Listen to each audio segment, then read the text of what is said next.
Good morning, everyone, and welcome to this WIOA Wednesday webinar. My name is Kirsten Bayer with the Illinois Center for Specialized Professional Support at Illinois State University, and I will be the moderator for today's webinar. Today's topic is virtual casework and the transition to a remote workforce. Just a couple of housekeeping things before we get started today. As a reminder, all participants on this webinar are in listen-only mode, and if you have questions, comments, or concerns as the webinar proceeds, please post those in the chat box or the Q&A box, and we will address them after each presenter, as well as have a all-encompassing Q&A at the end of the presentation. Just another reminder that this webinar is being recorded, and you can access the recording and the presentation materials from today's webinar available on our website, which is icsps.illinoisstate.edu, as well as the Illinois WorkNet website within 48 hours of today's presentation. And I will put those websites in the chat as well for you all. You can also access today's slides in the URL that I've put in the chat already to you if you would like to follow along and download those this morning. Another reminder that if you do find yourself having faulty internet connection or faulty audio connection, you can always feel free to call in using the phone number that was on your original registration email that was sent to you when you register for this webinar. And with that, I'm going to go ahead and get us started today with our beginning WIOA polls that we always do. We would first like to know where you're joining us from today, so if you could just give us your local area. And we'll give everyone about 30 seconds to answer this poll.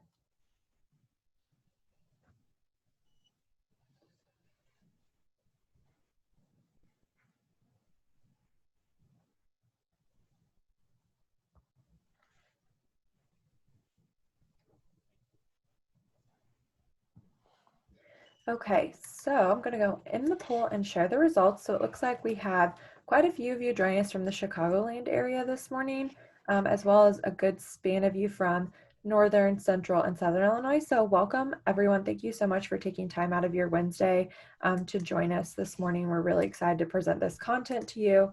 We have a great panel this morning. Our next poll is, which partner do you best represent?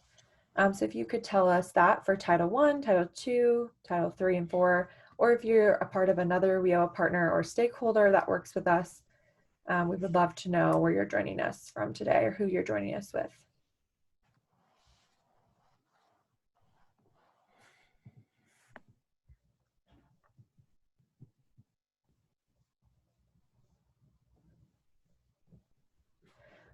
Okay, I'm going to go ahead and close that poll and share the results. So we have a huge portion of you from Title I today, as well as a good chunk of you from other WIOA partners and stakeholders. So welcome, everyone. Thank you again for joining us this morning. Again, we're really excited to present this information to you. I feel like it's going to be very valuable to you and working remotely or working in this day and age that we're living in. So with that, I'm going to hand it off to our first presenter on our panel today, Joe Raymond, and he's going to take it from here. Thank you very much, Kirsten. It's a pleasure to be with everybody. Again, my name is Joe Raymond. I'm coming to you from Winston-Salem, North Carolina, excuse me, from my basement, which is, of course, my office these days. I work for ICF. I'm the Director of Social Policy and Human Services Programs there. ICF is a global consulting firm, and we work extensively with states across the country and the federal government, including the Department of Labor, and just a variety of health and human services issues. As you can see from the slide, we have 2 or 3 other people on today. Beth Heinen, who's a PhD, is going to talk about human capital and a variety of issues and research relating to remote workforce. Jerry Cotter is from Ohio and has an extensive background in WIOA and various issues, and we're going to be doing presentations today around these issues. We have a panel discussion that I hope you'll enjoy. As Kirsten already said, we'll have polling questions throughout the presentation and a question and answer session at the very end. So please, think about the questions you'd most like us to try to address, and we're happy to do it. So we've got a full slate. I'm not going to belabor this, and Beth, I'm going to turn this over to you now. Sounds good. Thanks so much, Joe. So as Joe mentioned, my name is Beth Heinen, and I have a PhD in industrial organizational psychology. And so really what that means is that I have expertise in workforce research and human capital consulting. And one of my expertise areas is telework research. I've worked for ICF, so the same company as Joe, for over 14 years. And I've actually been teleworking full-time for 12 of those years. So not only do I study and implement telework programs, I also walk the walk. I've been teleworking full-time way before COVID for years, all the time from this home office. I also am located in St. Louis, Missouri, so I'm right across the Mississippi River from some of you in Southern Illinois. And today I'm going to just share some general overall guidance and tips and tricks for maximizing the success when you're working from home. So I'm going to open up with a poll question about your typical telework prior to COVID.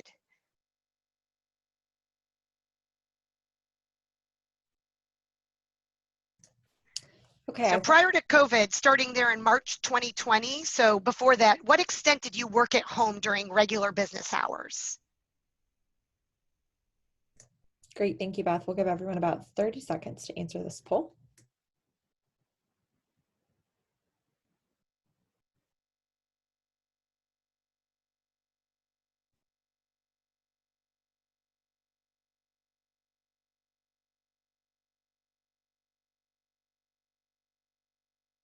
All right, so it looks like most of you, 78%, were never working from home.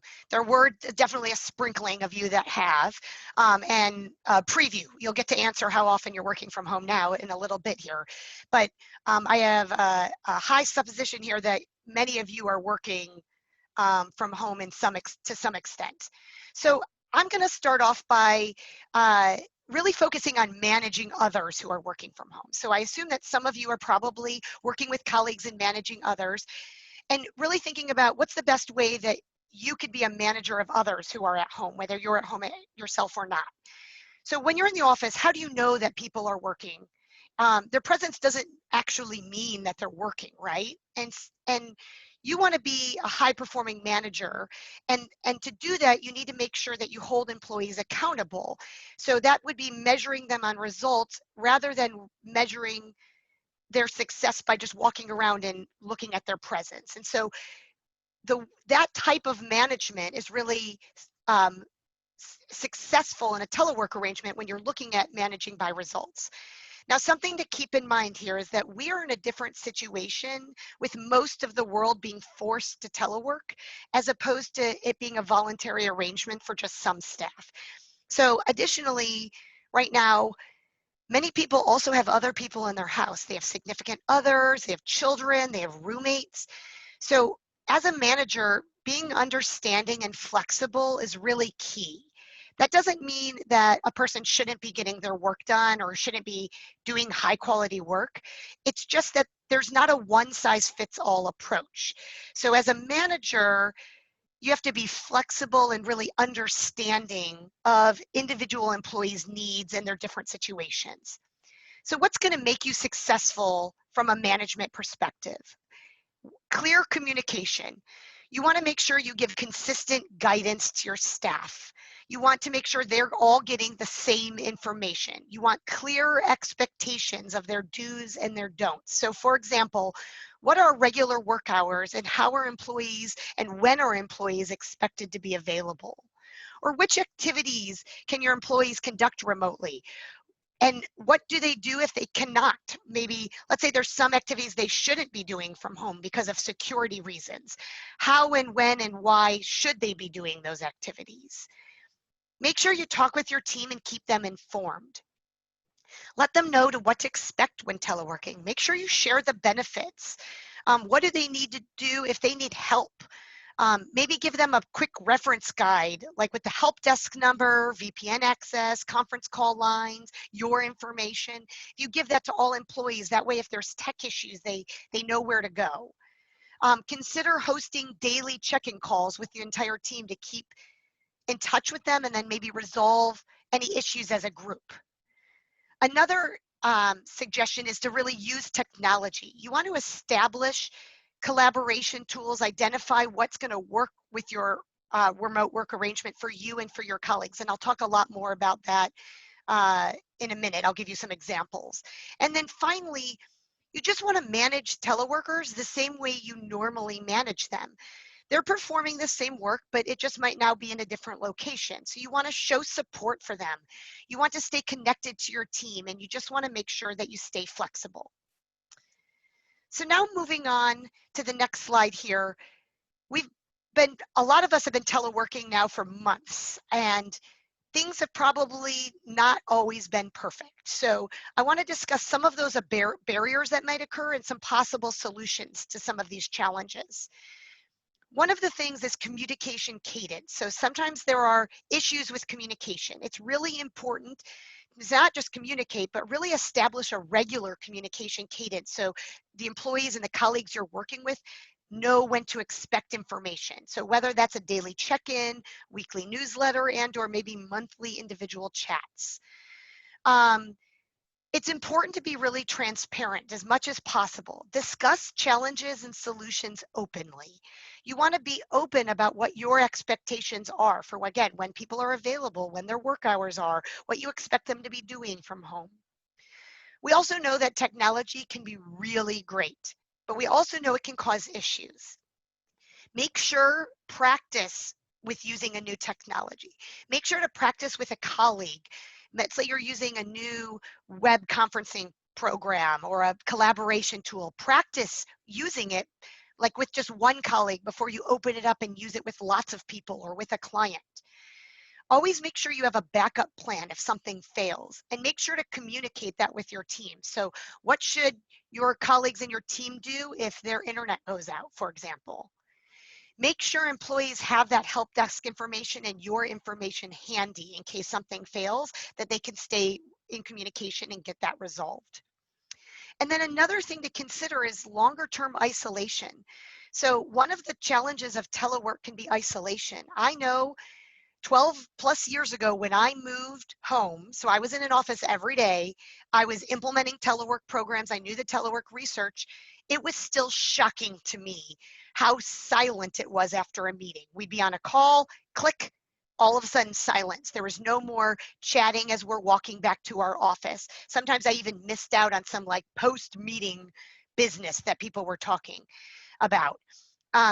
Just know that it can be very isolating, especially those people who are social and derive those social benefits from being in the office and being around other people. So make sure to take the time to stay connected with your colleagues and your clients. Something I always do is I always open my meetings with the teams that I manage, allowing a few minutes of time for personal chat. I ask them about their personal lives. I ask what they did over the weekend. I check in on their families or their pets. Allowing that time at the beginning of meetings is really just mimicking something that happens a lot more naturally in a face-to-face setting. But in a telework arrangement, you kind of have to carve time out to really make those personal connections and to stay engaged more than just on a task basis with your colleagues and your clients. And it solidifies and continues that relationship. So next, I really want to talk about maximizing engagement, specifically around virtual meetings and exchanges. So a lot of these are really best practices in holding meetings, but these practices are just even more important when you're all in a virtual setting to really help keep the structure and keep people paying attention and getting the most out of your meetings. So you want to plan. What do you do before your meeting? You want to make sure to create an agenda and send it out ahead of the meeting. So even if that's just a few bullet points in a meeting invite or in the email, this ensures people come to the meeting with accurate expectations and are prepared for what you're going to discuss. Also, you want to test out your technology and send out instructions. This is especially important if you're using a new tool. So we're using Zoom. Some of you might use Skype or Microsoft Teams or WebEx. If people are not familiar with this and don't use it every day, you want to make sure that people have the opportunity to practice. So you and them in joining and instructions on how to use that. Or it might be that some people are using their personal devices and that might be different. So things might interact differently with a personal laptop as compared to maybe their computer they use in the office. You also want to join early to hammer out any kinks so you don't lose time in your meeting if there are technical issues. Again, true for if you are hosting the meeting as well as for the participants. Then if you're during the meeting, you want to make sure to introduce everyone. So in a big webinar like this, that's not feasible. But in most meetings, you really want to make sure that everybody understands who's on the meeting and take that time to list it. So a lot of meeting software show you a list of who's in the meeting, but it's really helpful if you can verbally introduce people so that anybody who's called in, it doesn't just show a phone number and then that person is missed. As I mentioned, I think it's good practice to allow a few minutes to connect personally at the beginning of meetings, especially with a small enough group. Use software to make meetings interactive. Use the polling and chat functions like we're doing. Screen share like we're doing, and use video. It really does add that extra layer of personal. You get to see those nonverbals that you don't get with just audio. You also want to ensure you have a facilitator and a note taker.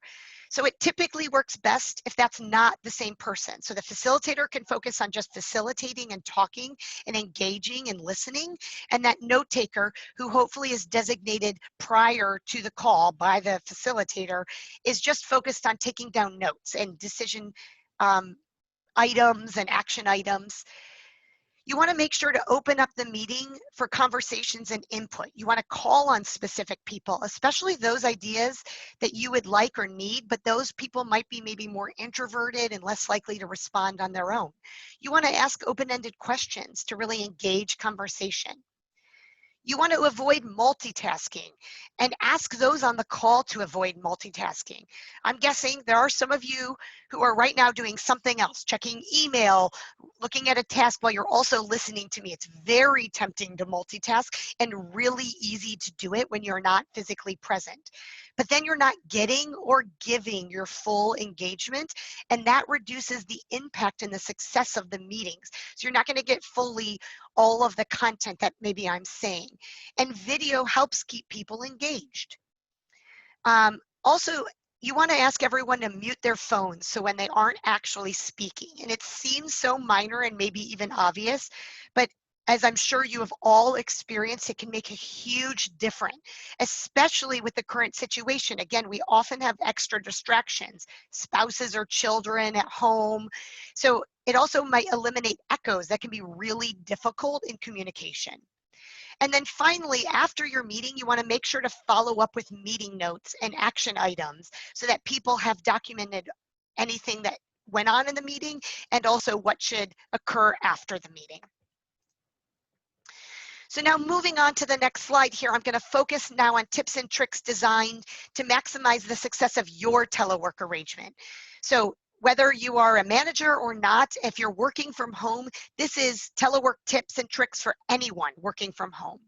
And you're likely doing a lot of these because many of you are probably working from home, at least in part now, but try to listen for the ones that you aren't doing right now and then see how you can incorporate that into your day.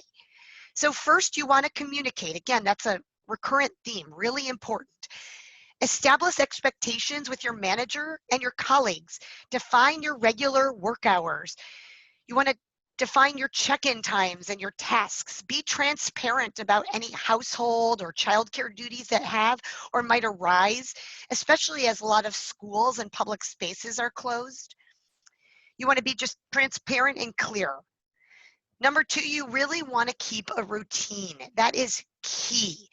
Communicate that routine with those that you're working for. So it might be that you have to work a little bit earlier in the morning. When you have that flexibility to kind of pick your work hours, make sure you communicate. So maybe you get up really early to avoid when there's a lot more chaos going on in your house so you can get more stuff done. But establishing a routine is really important for your own sanity. So you want to make sure that you do not consider your telework time to do your household chores and errands. You want to define start and a defined end time to your day, or else oftentimes your work kind of blends into your life 24 hours a day, especially with your computer just sitting right there.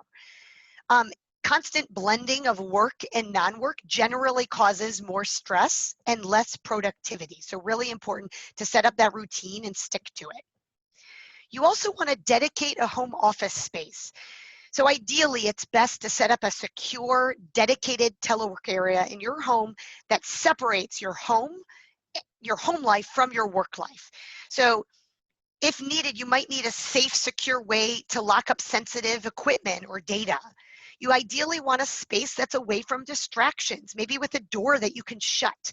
Especially with so many people working from home and often multiple people teleworking or doing school in the same household, it really can be hard. So oftentimes your kitchen table in the middle of everything isn't usually the best spot. So where you can design a separate space, that's going to maximize the success. You also want to inventory your home technology.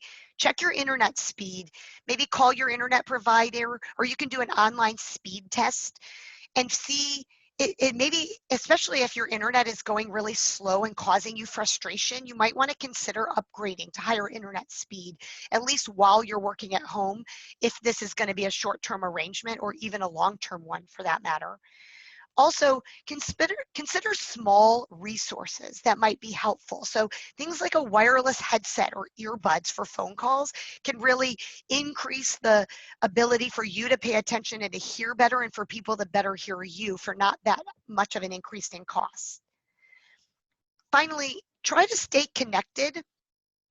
Check to see whether your company already has remote infrastructure. So maybe there's VPN access, or you might have access to certain software programs that you might not be familiar with. See what your company offers and then try to use those. And I'm going to talk about telework tools and software programs in a moment.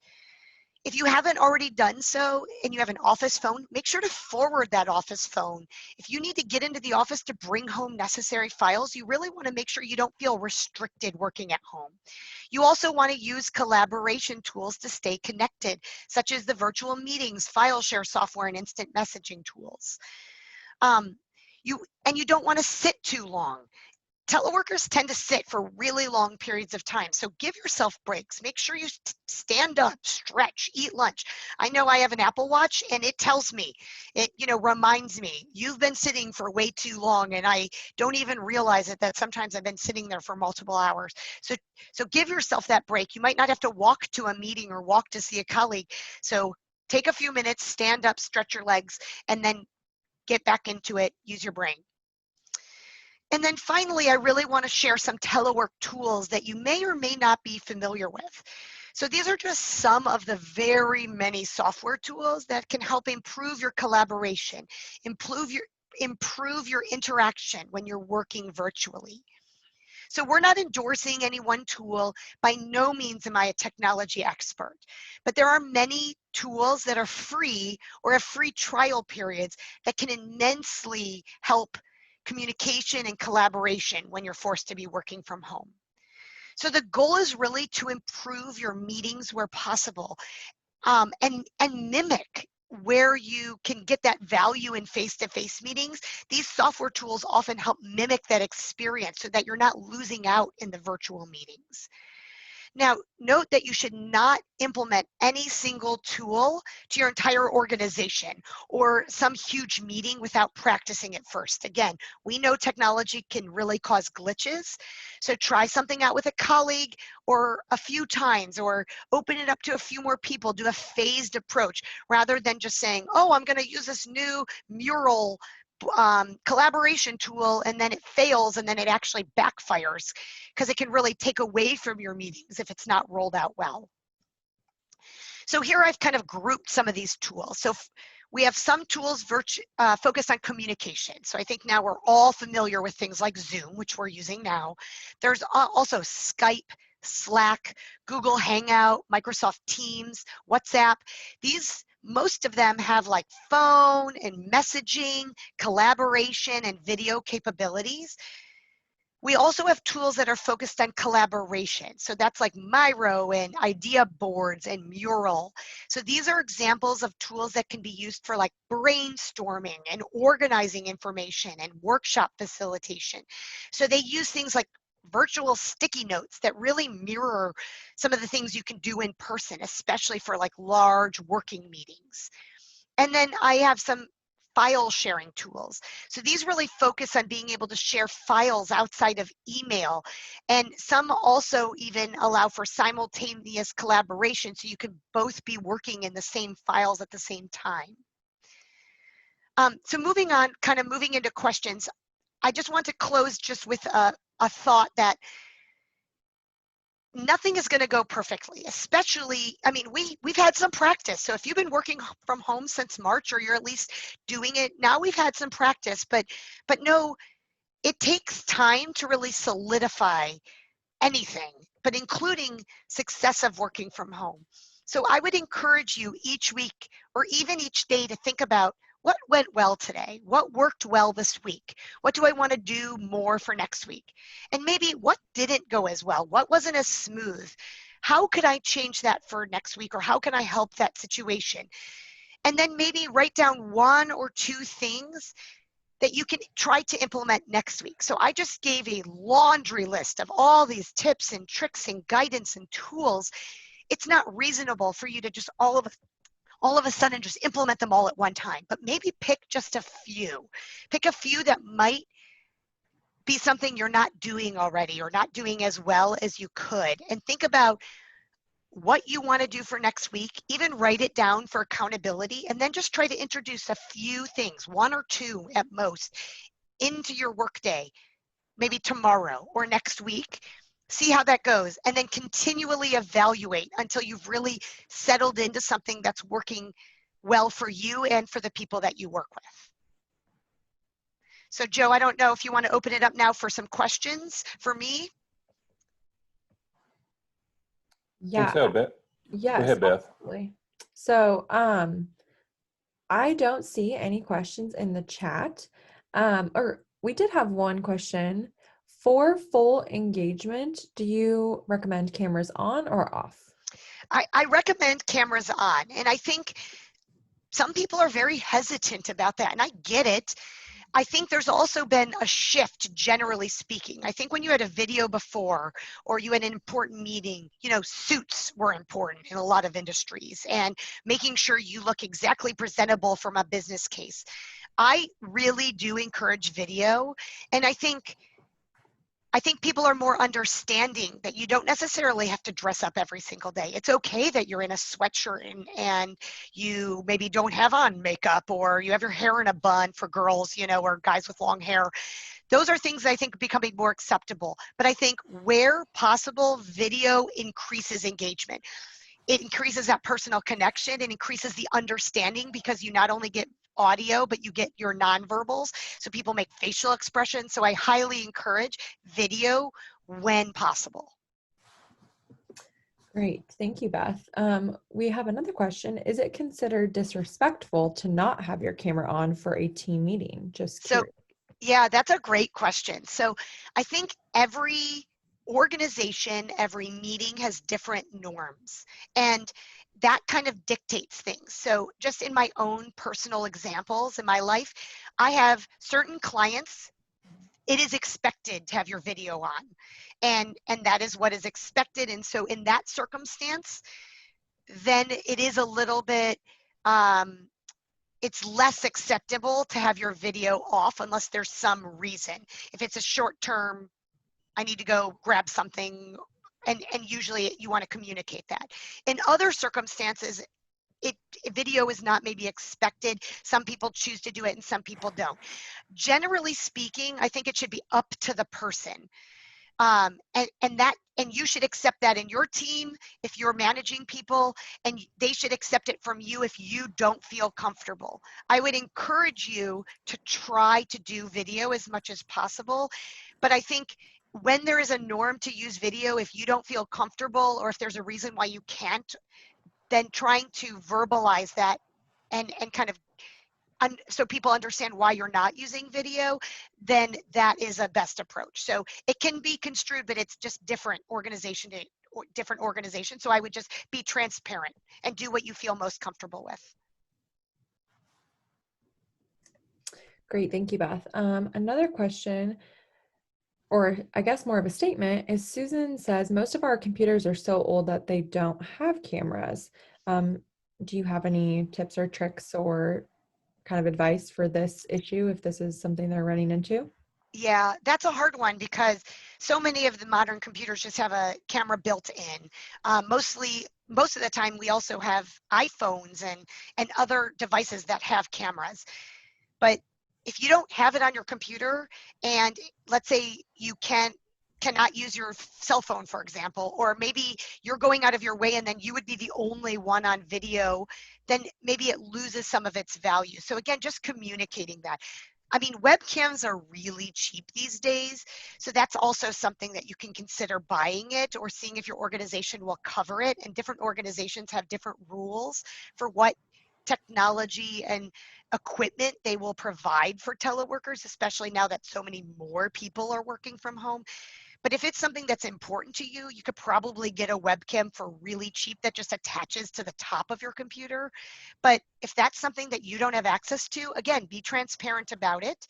And so people understand that you're not just trying to not have video, that it's not a capability you have. Okay, so we're going to take one more question before we move on, just for time's sake. Rose would like to know, what advice or tips do you have for video fatigue? She has to attend multiple meetings in one day and at multiple times. Sometimes it's just easier for her to have her camera off so that she doesn't get migraines daily, which I can relate to that, Rose, a lot. Yeah, I hear you, Rose. And I think it depends on the type of work you're doing and where the value of that video comes into account. So if you're expected to be on a video all day, but you're not actually engaging with people and like talking directly to them, then your video is a little bit less important than in a meeting where you are supposed to be interacting and you're kind of talking back and forth and it's a lot more collaborative. So for example, we're on a webinar. There's almost 200 people on this call, and I wouldn't expect you all to be on video. It wouldn't be feasible for us to be looking at everybody, and we're not expecting you to be engaging through audio and video. But in other circumstances, the value is there. And so again, I think norms are different, but I understand there's video fatigue, and so maybe pick and choose where the value is going to be most beneficial for you and the people on those meetings, and then just choose wisely. Another thing is, remember, if you're in person, I think virtually, especially when you have just a few video meetings, you feel this need to engage and have eye contact all the time with that video camera and to be prim and proper and sitting here. But imagine you're in a conference room all day in an all-day workshop. It's okay if you take a drink of water. It's okay if you look away. It's okay if you lean down and grab your notebook to take notes. Those are things that are acceptable face-to-face. And so when you're in those all-day engagements, those are also things that should be acceptable over video. So again, thinking about your scenario, thinking about the norms of the organization, and then picking and choosing where it's most valuable to have your video on is my best advice. Great. Thank you so much, Beth. Okay, moving on to Joe Raymond. Thank you. Thank you very much. I thought that was very excellent and very practical. I want to talk about two topics, not particularly related. The first is telemedicine research, and the second will be organizational change. But I'm kind of stealing this slide because Lauren Saplee, who was with Child Trends at the time, did a great presentation on telemedicine research, which relates to working remotely. A lot of organizations around the country, especially those who work with clients on a regular or customers on a regular basis, are trying to figure out how to make this as an effective experience, an authentic experience as possible. And what research exists is encouraging. And so the impact from telemedicine, which is a fairly complicated relationship, was found to be the same or as better than in-person work with a patient. And that's, I would like to think that means we can figure out how to create these relationships and build rapport and do the kinds of things that Beth was just talking about. There's obviously some cost effectiveness for some remote folks because they don't have to travel, and we're even experiencing some of that. Not going into the office every day saves me 2 hours a day back when I was living in Virginia and our offices were in Virginia. Reduced travel time, etc. There are obviously challenges that Beth was speaking to, and I think we have to be very sensitive to crowded homes, the lack of quiet space, etc. confidentiality is obviously an issue. And then, of course, it's much harder to really gauge people's reaction if you can't see them or kind of look for the nonverbal cues, which, again, Beth was just kind of talking about the importance of being able to see folks, which, by the way, Beth, means you're now responsible for people seeing my COVID haircut because I haven't had a haircut in about 5 months. But less is known about how to build rapport and what or the research, at least, on effective coaching and actually how to do the best we can at building the kind of relationships that are necessary in any of our relationships. And so I suspect Jerry is going to talk about some of these challenges in more detail in a second. So I now want to turn to this question of organizational change. And the reason organizational change is important in this context is that many organizations are, of course, having to change the fundamental ways we do business and are actively considering which changes are in fact going to stay in place after COVID removes itself from our lives. And so organizational change is probably one of the most important aspects of organizational success. It's a constant theme in our lives. And so we're maybe spending a few minutes talking about what it is exactly and what are some really good tips to make it work effectively will be useful to you, I hope, for those of you who are causing change. This is my experience as a former exec is that it was something I was constantly engaged in. Those of you who are subject to change, these might be a good pieces of information that you can help your organization to go about this in a way that is actually effective. Organizational change, as this slide says, is really a catch-all phrase for how we approach and prepare and support people who go through any number of changes. And you can just see a whole variety of stages there that are inputs that are into this term organizational change. And so there are some very well understood core principles. And even in this situation, to make it effective, it's a long-term process. But at the end of the day, despite what the imperative is, in this case, it's COVID, people have to make this change happen. It is extremely normal if you're on either side of this, that change includes welcoming and resistant behavior. This is not an abnormal kind of thing. And that to the degree the organization is involving all the relevant stakeholders, it leads to the kind of fundamental commitment we have to put in place the kinds of changes that we're working with now and will work with in the future. It can come from, it can mean a whole lot of different things. It can be a fundamental redefining of the mission, a new approach to outcomes, new processes, which of course we're involved now, and some of you may have lived through different various consolidation and integration kinds of conversations. That's happening everywhere in many businesses all around the country still. And that one of the most fundamental principles is that that meaningful input is authentically desired. So if you're leading change, when you ask for input, it truthfully has to be an authentic set of questions and an authentic set of input. It doesn't mean, the entire organization gets to choose what the change is, but it does mean, and most people understand that, it does mean, though, the input is valued.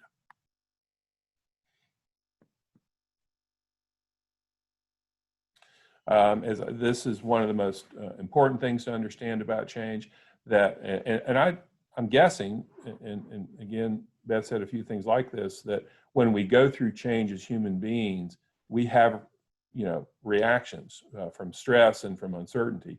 And so it is often misunderstood as resistance or attitude, and almost 100% of the time that is not the whole story. It's often a fear of loss of control, a real uncertainty about what it means and how to do it.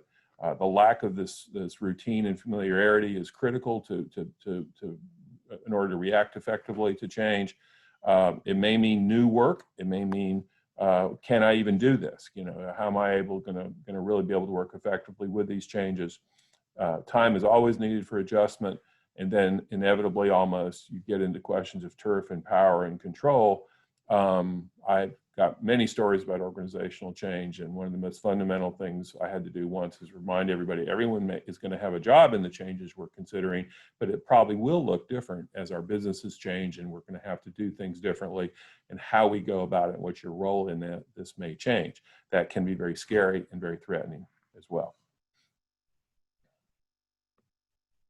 There are many potential barriers to this, and I'm very curious. I hope we get a chance to ask these questions, or at least, you can comment on these, that we have many barriers to change. And it's very frequent for folks in organizations to say, well, we can't do something because the old joke is we've always done it, never done it that way before.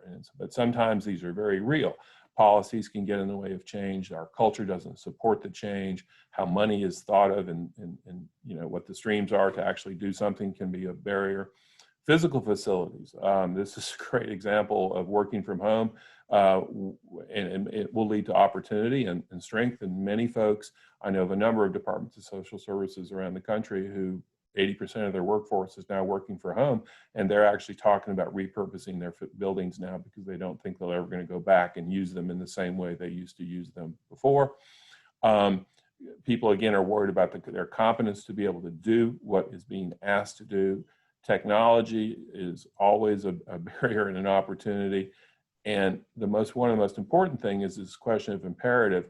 If folks don't understand why the change is occurring, we are, as human beings, much less likely to want to go down that road. So really understanding the imperative that's causing the change and why in the long run the change will be better is pretty critical.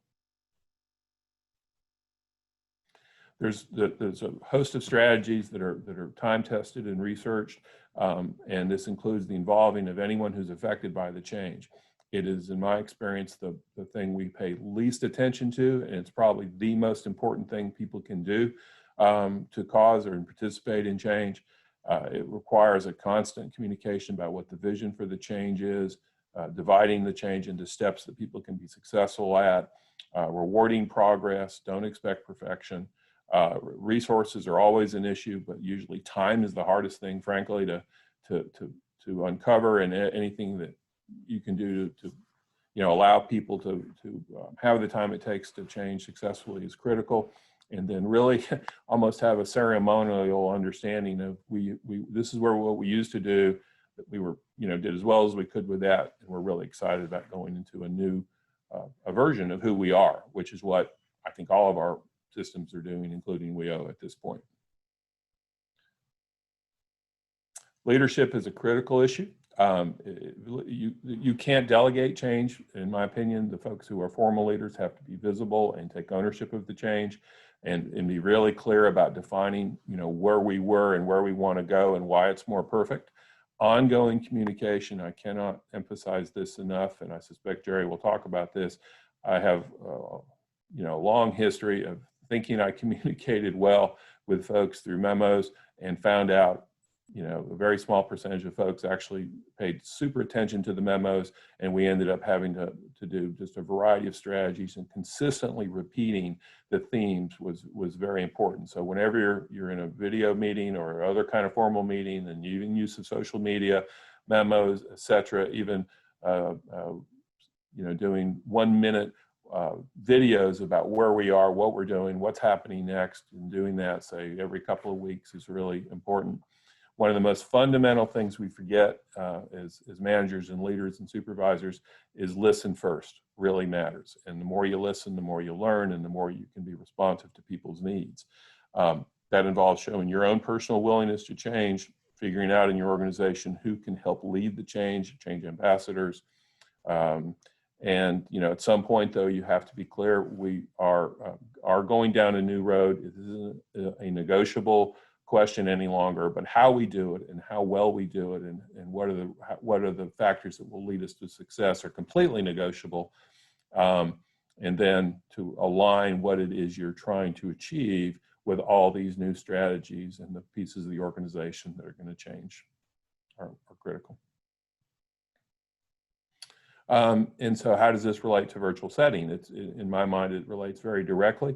We're I guess, pretty much an unprecedented moment in our history where all of us are working from home. We do not know how this is going to affect us long term. As I said, I think a lot of organizations are trying to figure out now, what do we do when we could go back? And I think we just ought to have our eyes wide open and be somewhat excited that we have an opportunity to improve our business processes, to improve our customer service, to make it not only easier for ourselves potentially, but to make it much easier for customers. This is in many ways a crisis, and this is what can drive real change. Oftentimes, organizations don't change unless they're forced to. I hope that within that context, though, there's a real climate of experimentation and even rewarding of failure, capturing lessons that are being learned in any of our big systems is critical, and obviously asking others how they did it and how to avoid the major pitfalls is important as we think about a new world and how we do work. There's a number of great examples around the country in change. I think, in my experience, this book, It's Our Ship by Michael Abershoff, is a really excellent example of listening. The one where the top one, Baltimore Harbor, I don't know how many of you have been to Baltimore, but when Governor Schaefer was mayor of Baltimore, it was his vision that drove this, and he was absolutely clear that they were going to rebuild the city of Baltimore. They were going to use other people's money to do it, and he would accept nothing but the execution of that vision. And he was able, through his leadership mantle, to cause that to happen. And obviously, at this point in time, technology is driving so much change, and I think we have to be really, really creative about the opportunities it provides and the limits to technology as well. So as you go through this process of working at home, what I sincerely hope happens is the great ideas, the opportunities are captured, and they are somehow, codified for the future so that we can continue to build outcome, flexible organizations that really meet this business of a work-life balance while meeting the needs of our customers. So glad to talk about questions if this is a part of how you guys are thinking about your system in the future. Otherwise, I'll turn this over to Jerry. Yes, thank you, Joe, so much. I think, and you touched on this a lot, but if any of you who are listening today have had conversations or are thinking about, offering some sort of continued remote working whenever we are allowed to go back, if you'd love to kind of share that with us, just so we can conversate about it in the chat, or if you have any questions for Joe, please feel free to post those in the chat at this time.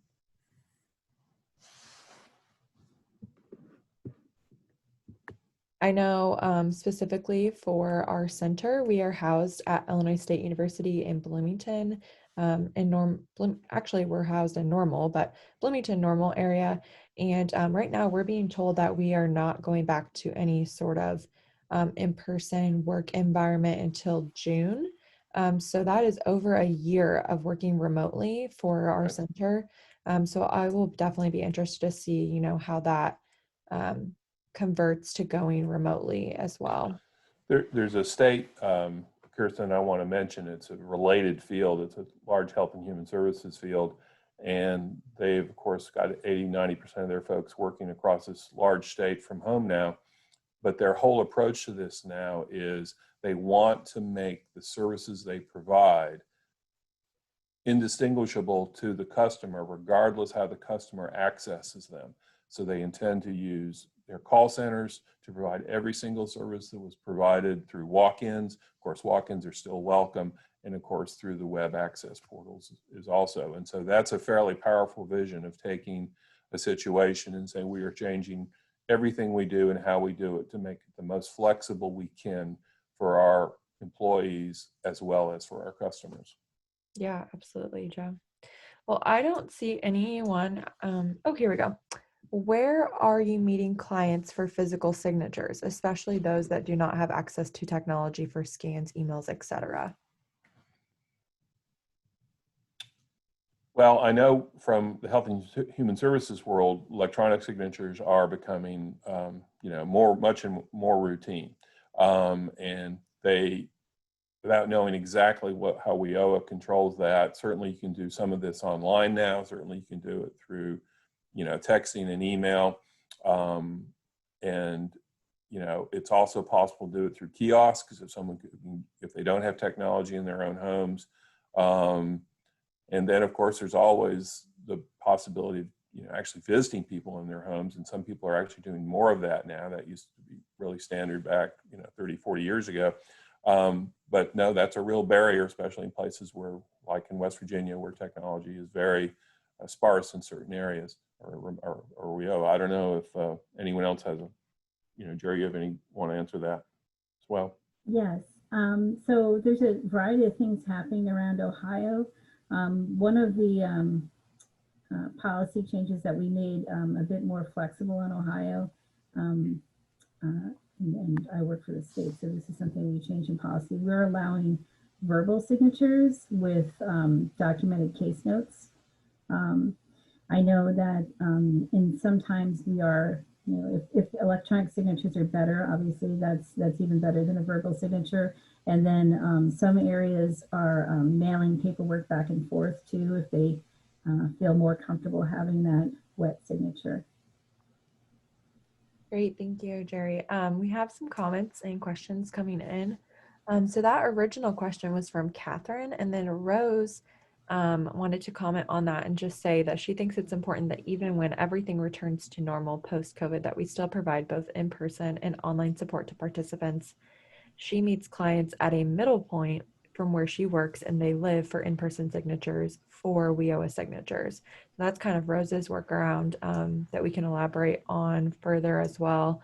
CJ Jackson also wanted to comment that they use email to serve as an e-sig, or they case note verbal consent, similar to what Jerry just touched on. Eileen would like to know, are there resources/suggestions for supervisors to help support team members, not only technically and professionally, but mentally and emotionally, especially those who are very extroverted and are struggling with isolation due to COVID? I don't know if you guys want to touch on this, so I will just a little bit. Eileen, our center has put out multiple online professional development webinars over the course of this year since March that have to do with the mental and emotional side of dealing with COVID, both personally and professionally. So something that you could definitely check out on our website and just use the search engine for that. Did any of you on the panel want to elaborate on any resources that you're aware of for professional and mental emotional? Sure. Oh, sorry. Go ahead, Joe. No, go ahead. I was going to say, we try and send out information on a regular basis that can help both staff and clients. So as I come across resources, I will send them out statewide to our local stakeholders. And we also try and cover, some of these topics in our regular statewide webinars that we have every other month. And then I know that my state agency has been holding some wellness type seminars, I guess. And I think those are happening regularly. And for a while, we had also been working with Mathematica, and they were doing a regular sort of wellness and TA meeting a few times a week, where they actually had online yoga and meditation and stuff too. So I think there's a lot of different options out there. I mean, I'd be happy to send some links if that would be helpful afterwards. Yeah, that'd be great, Jerry. Joe, did you want to touch on that?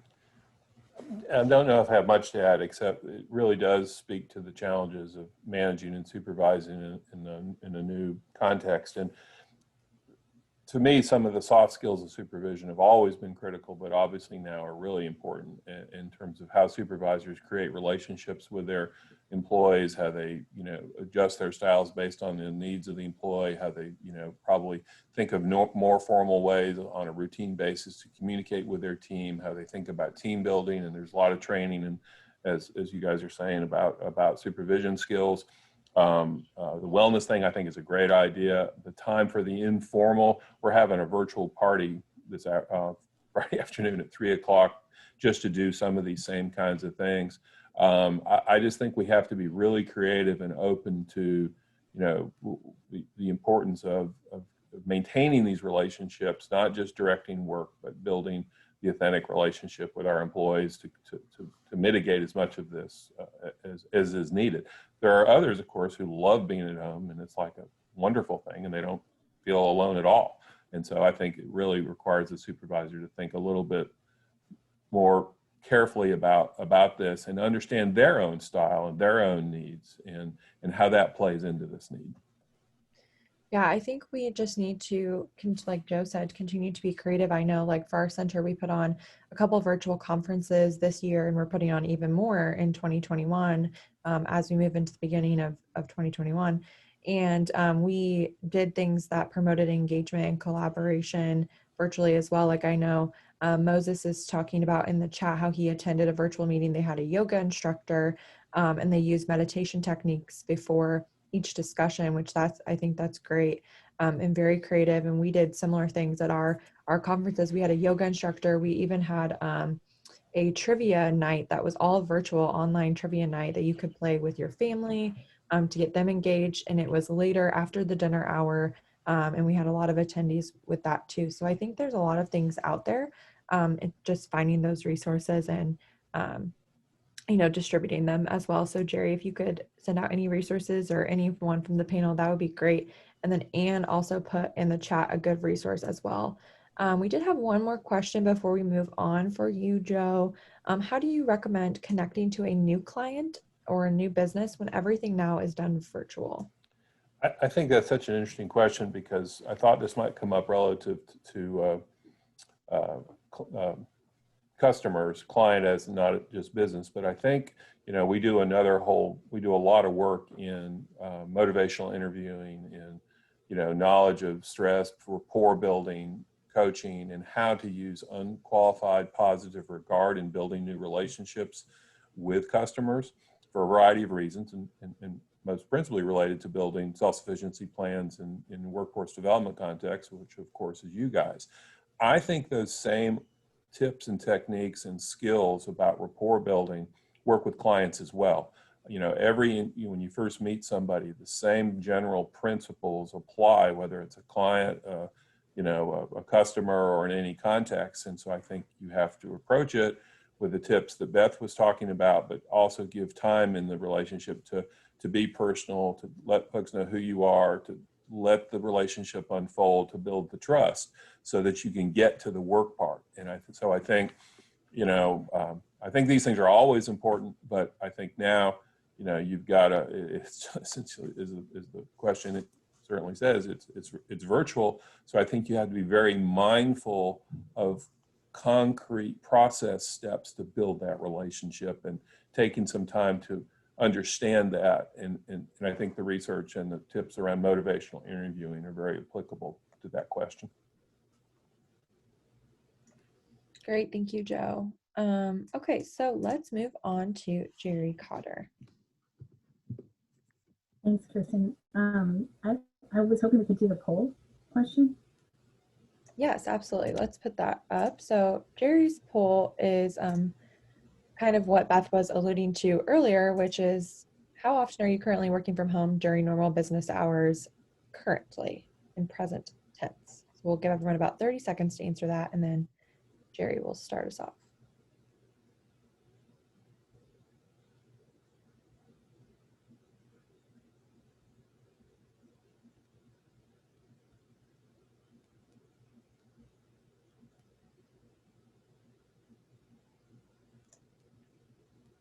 Okay, I'm going to end the poll and share the results. Take it away. Okay, so it looks like the majority of folks are still working remotely, but we do still have a significant number who are either only working remotely several days a week or not at all. And that sounds a lot like Ohio. We also have kind of a mix. State workers are working remotely, but as far as local workforce professionals, there's definitely a mix around the state. But even for those that are not working remotely, I think that all of our workforce areas are trying to limit the amount of walk-in traffic that they're handling, and mostly doing things by appointment or trying to arrange to virtually meet with folks, and whether they're in their local job center or not, as a staff member. So transitioning to remote work was quite interesting here in Ohio, probably similar in Illinois. It happened overnight. I mean, we received the notice that we would be working from home, and that day, all the state workers in my agency went home, and I haven't been back yet. It sounds as though Ohio is looking towards maybe trying to bring state workers back in April. I think that'll all depend on how things go with the pandemic.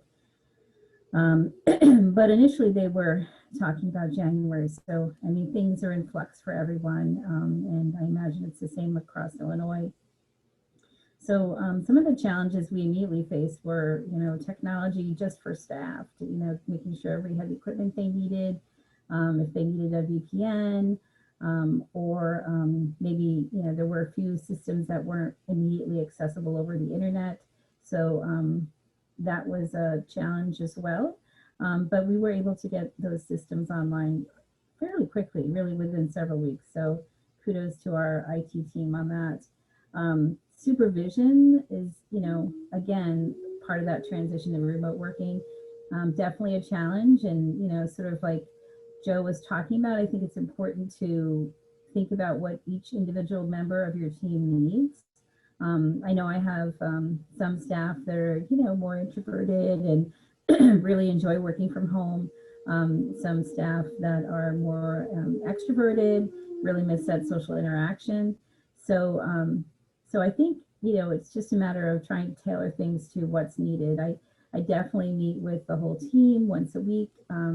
And sometimes we do video. We do a lot of screen sharing though. So, so it's, it's not really easy to do video at the same time. We're actually using Microsoft Teams as a platform, which has been great.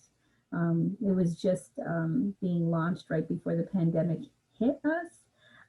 So I had been to one training.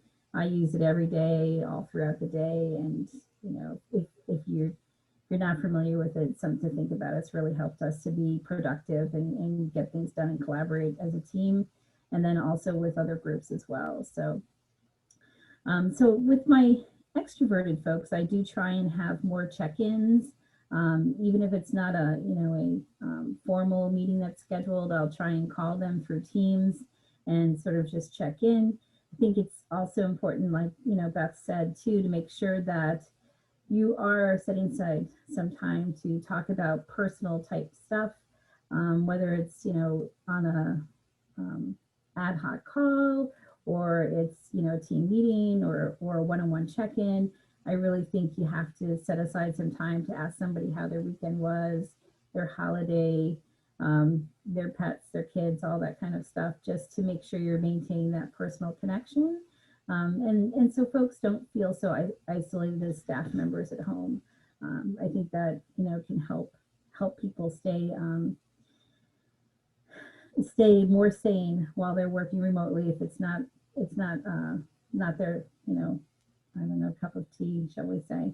And then also, I think it's important to be aware of personal challenges that folks may be facing working from home as a staff member. Some staff members have kids at home, maybe financial issues, possibly illness. I mean, there's a lot of different challenges with the pandemic. I mean, for example, even myself, my kids are they're older. I have a daughter who's in college, and my son is a senior in high school. They don't need a lot of my help, but if the internet goes down, I'm usually the one that needs to fix it. So there's that. I also have a pet at home who is loving the pandemic and likes to get let out very often. So I think each individual staff member is dealing with their own situation. And like I said, even though my kids are older, I am aware that, like, within my school district, whether they're in a blended format or all remote, seems to be changing depending on what the pandemic stats are at the moment.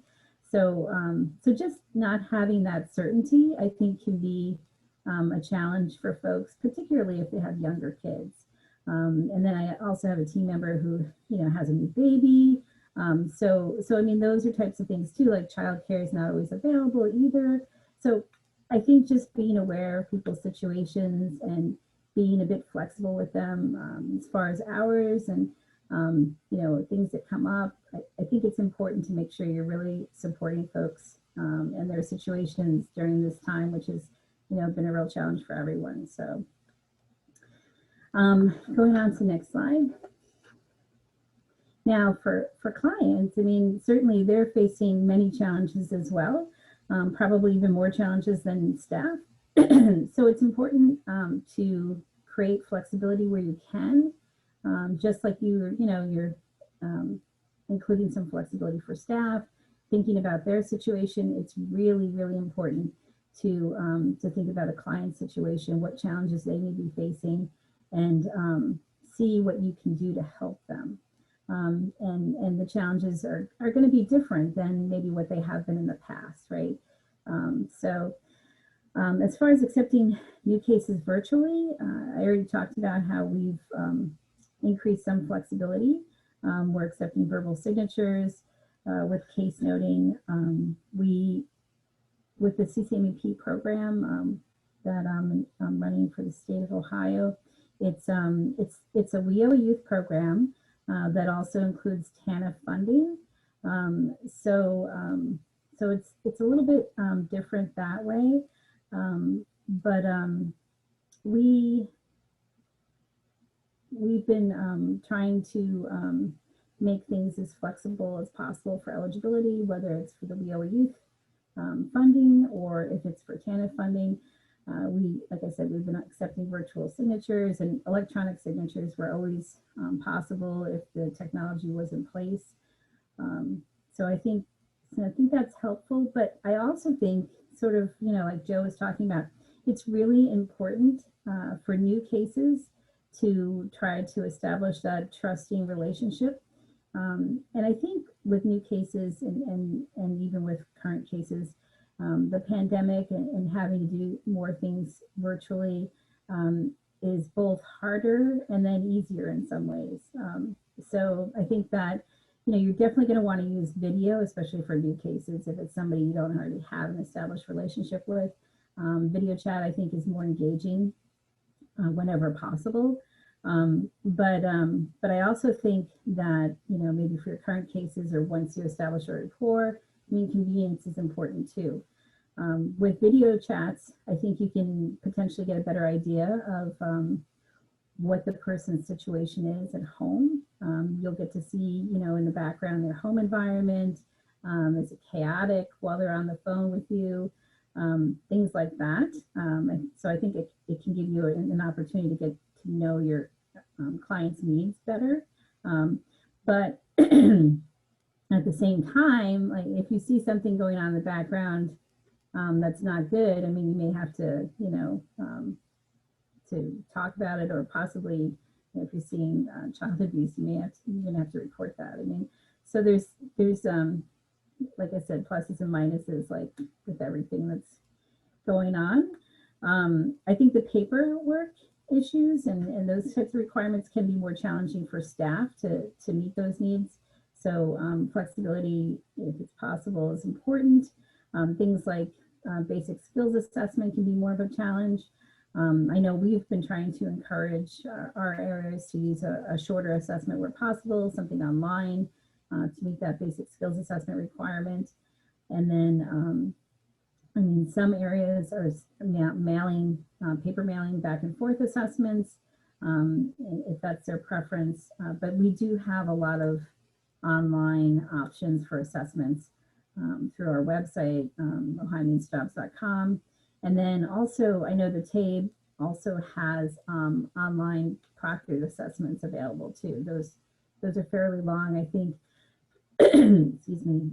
With our areas, we're trying to encourage, just for the basic skills assessment, that initial one, for them to use TABE Locator because it's a bit shorter, and you know, it can give you an idea of whether somebody is basic skills deficient or not, but it's not quite such a rigorous, time-consuming assessment. So I think the upside of working remotely with new cases and current cases is that it can be more convenient for both staff um, career coaches, and also for the clients. So it can save time and money. There's no need to necessarily provide transportation and the time needed for transportation. So most of the folks that we're serving have at least access to a smartphone.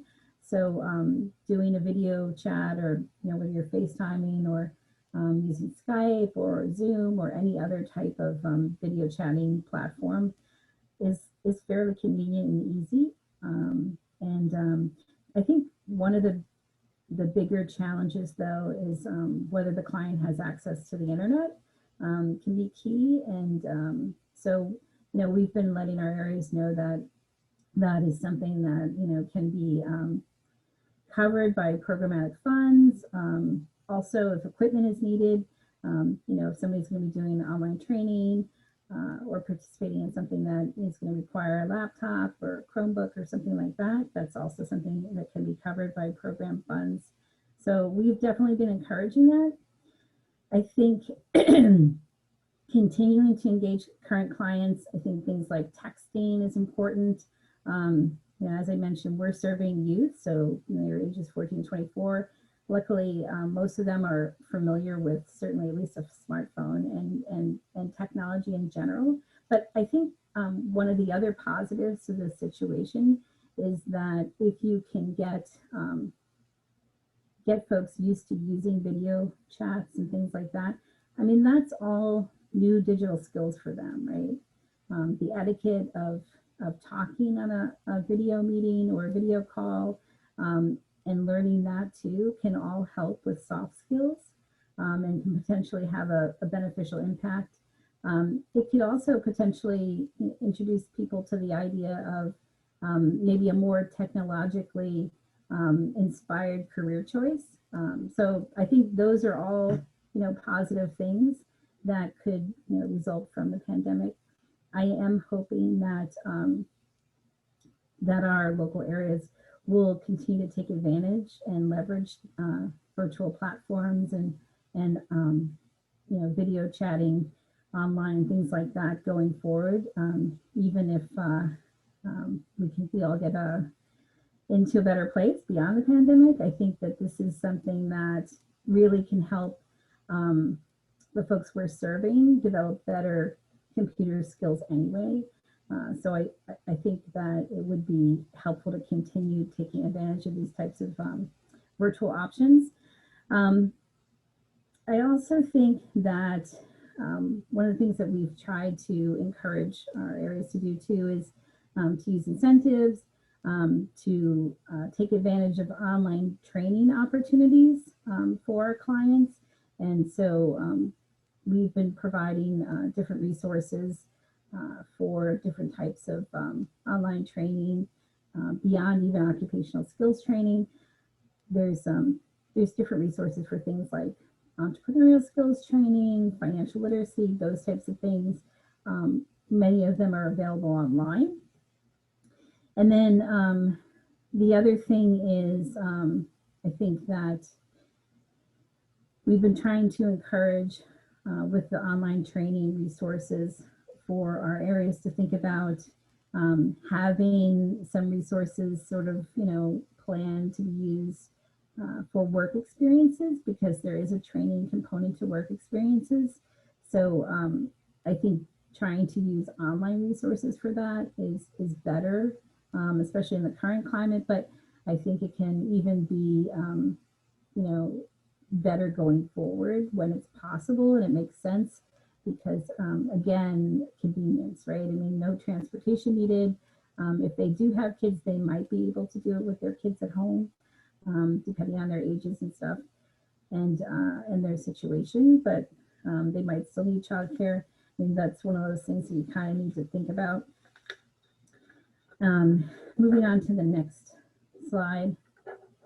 I think that I'm hoping anyway, that, just like we're trying to continue flexibility as a state for our local areas, I'm hoping that our, federal partners will continue flexibility if possible. And, taking feedback from us as states, and then also that they can continue to release guidance quickly as things change. You know, things are changing back and forth with unemployment. Whether there will be any additional stimulus packages released is something to keep an eye on.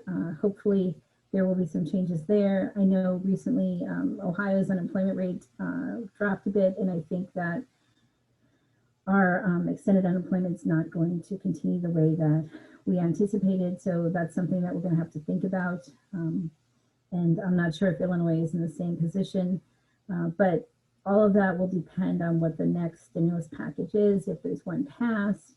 But I do think, you know, it would be helpful if the feds could help our states and locals leverage online technologies, and then also continue flexibility if they can, anything that they made flexible during this time.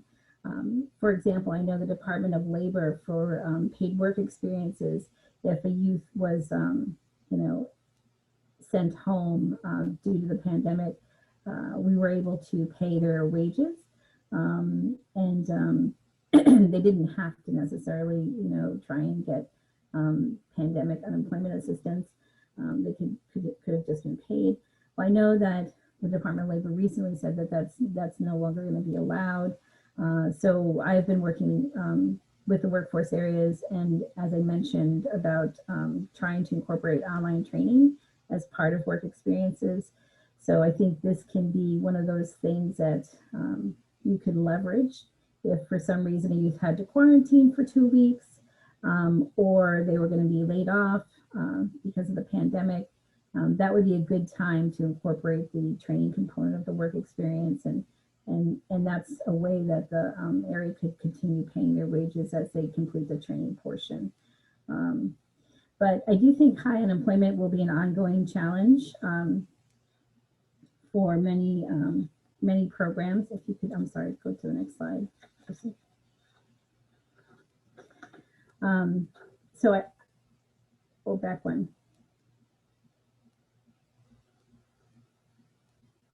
So I think that high unemployment is going to be a continuing challenge across, you know, the nation, especially for youth. I think youth have been more dramatically impacted by the pandemic than other segments of the age ranges or generations. And I think it'll be more challenging for youth to get into careers as well. So, I really do think that, you know, WIOA youth program is really key, but WIOA adult and dislocated worker too. I mean, you know, there's high unemployment across the spectrum. So there's a lot of folks that are going to need our help. One of the challenges that we're facing, and I'm sure Illinois has the same issue, is we're working with folks that are on cash assistance.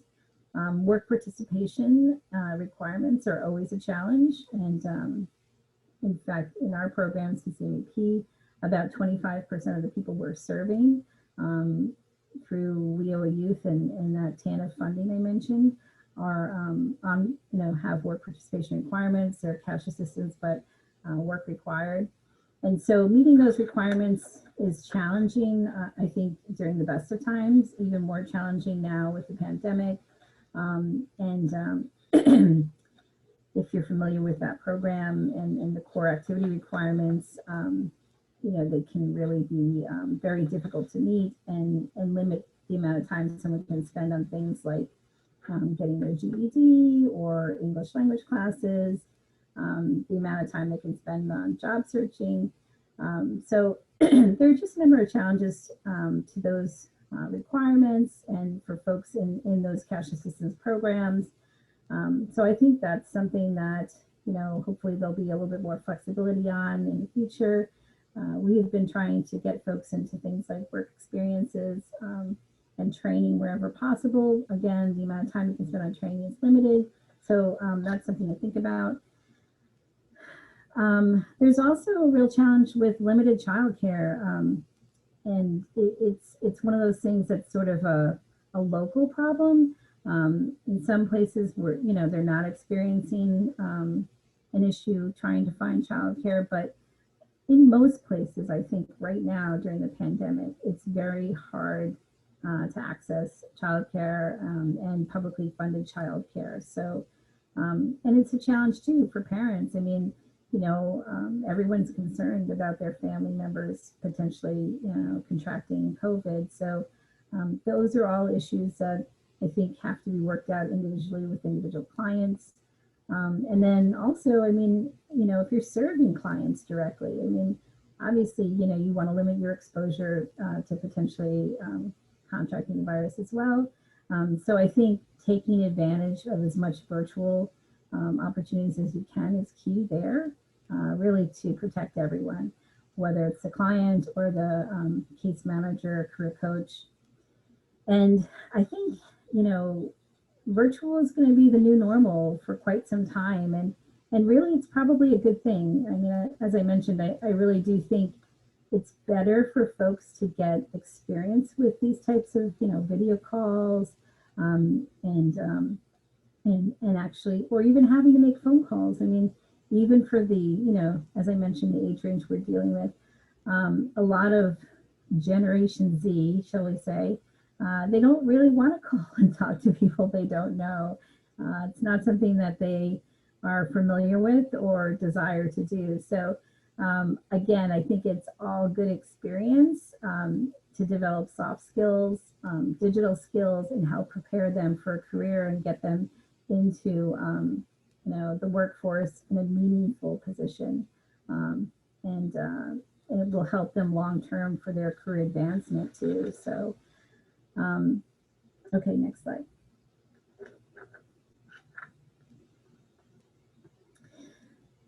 So training for clients.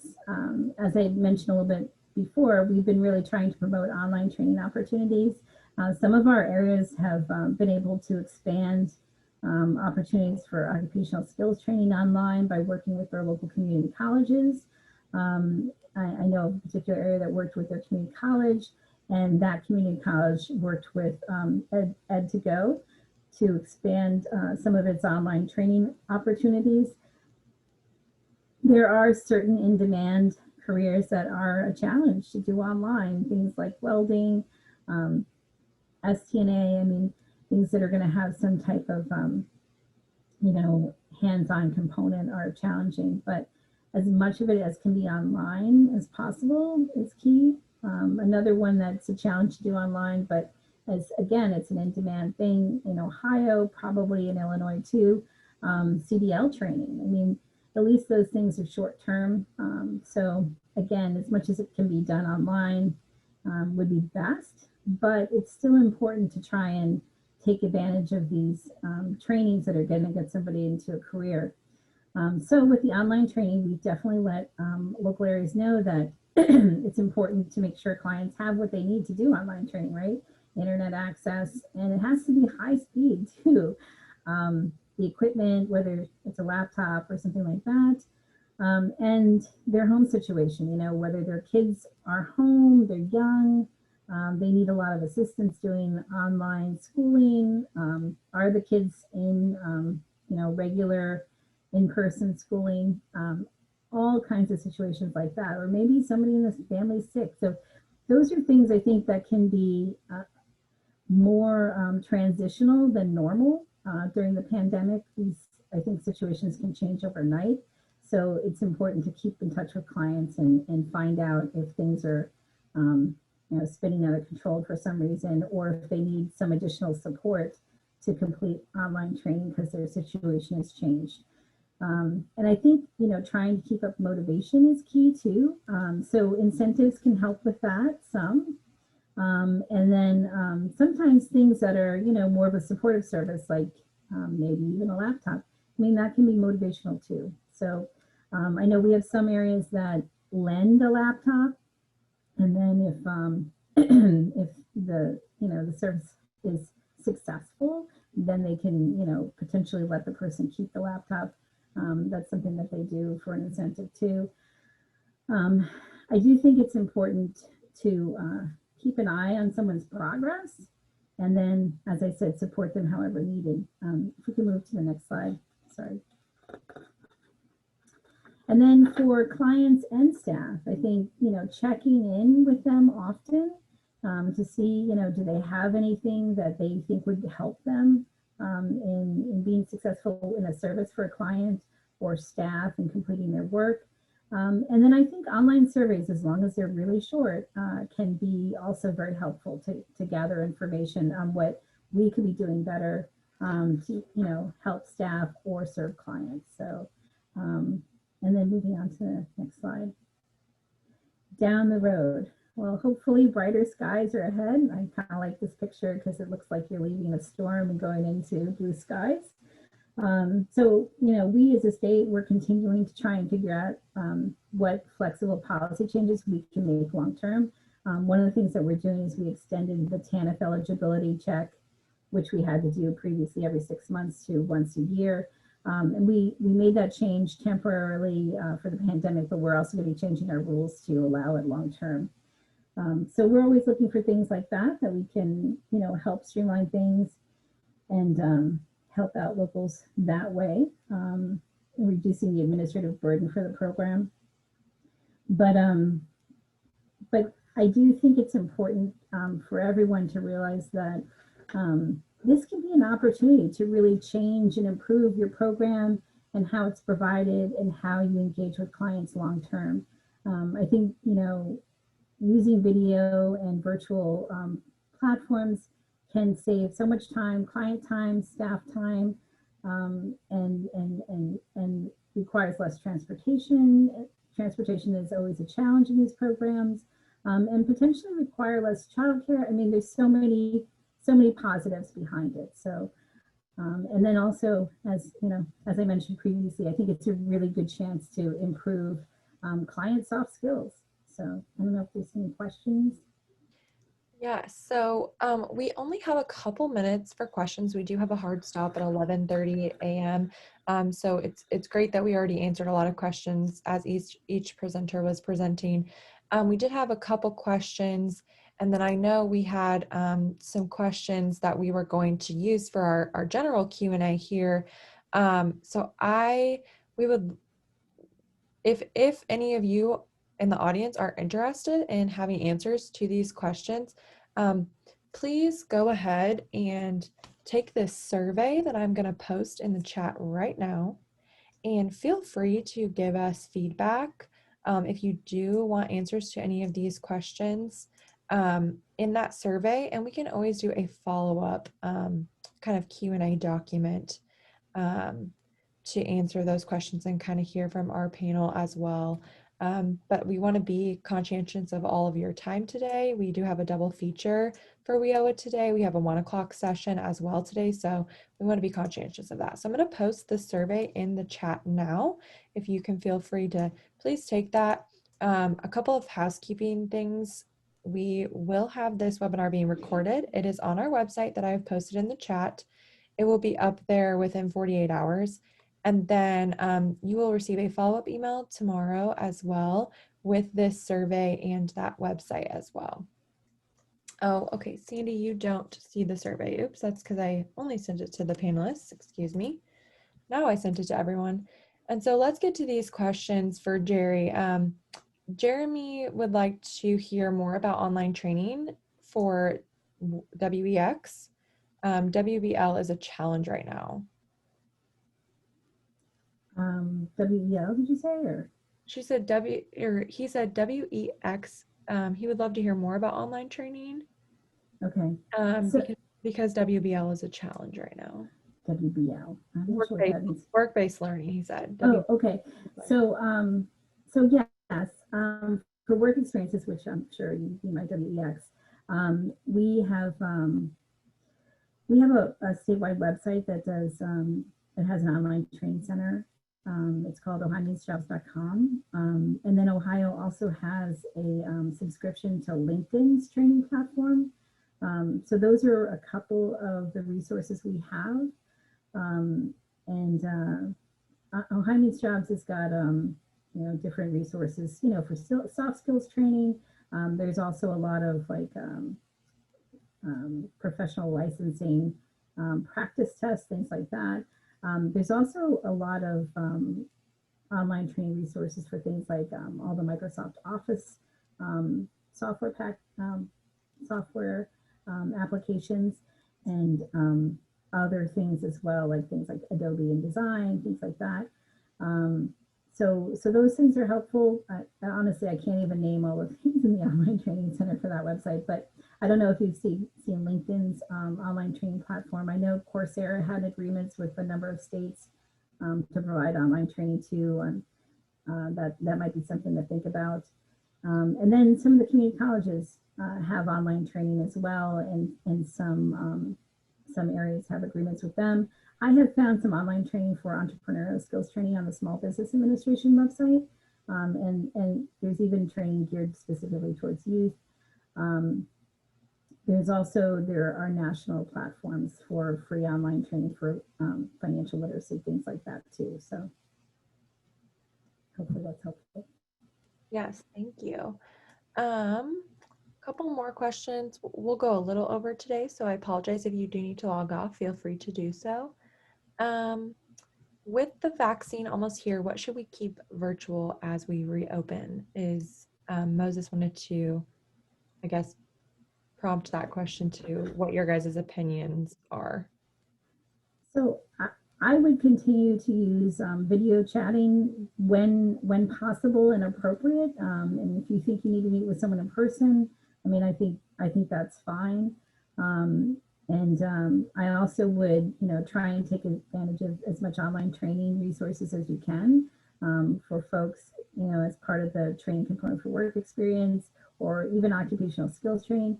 I think talking to each client is important, and understanding their own fears about, potentially contracting the virus and stuff like that too is key to help you figure out how much should be virtual. I want to weigh in real quick, Jerry, too. I think all the assumptions we've had in the past about things have to be one way all the time. If this doesn't prove to us that's gone, then I don't know what will. So I would hope that every organization would assess how they can provide the most flexibility to staff and to customers while maintaining productivity. And I think we're learning through this that we have a whole lot of options open to us that are equally good. And I don't think we have to think it has to be done the same way for everybody all the time anymore. I definitely agree. Great, thank you, Joe.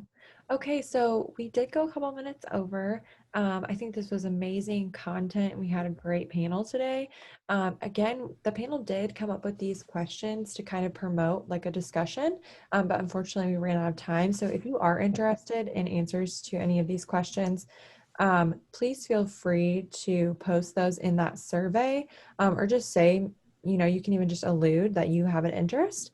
And I can always follow up with our panelists and maybe we can put something together to send out to the attendees from this session.